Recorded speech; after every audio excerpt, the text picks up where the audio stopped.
They complement each other. They don't replace each other. They are both invasive because regardless if you're putting a probe in the brain by means of a small opening in the skull, or if you are doing the treatment through the skull with the ultrasound, in the end of the day, something is happening inside the brain.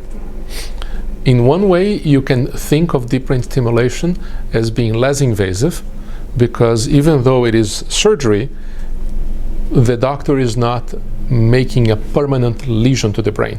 The probe is going to adjust the activity of the brain, but that's largely reversible. With high-focused ultrasound, we think of that as being less invasive, which is true.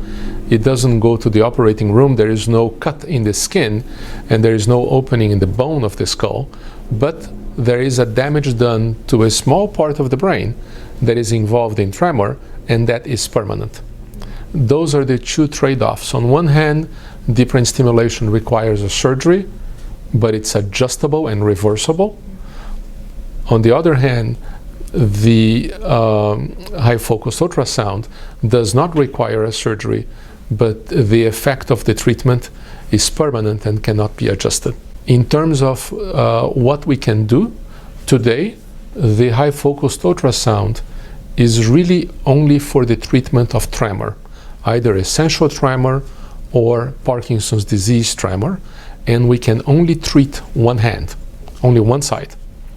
With the deep brain stimulation, we can treat the tremor and the other movement problems that a patient with Parkinson's disease has, like stiffness, slowness, gait problems, and we can treat both sides of the brain.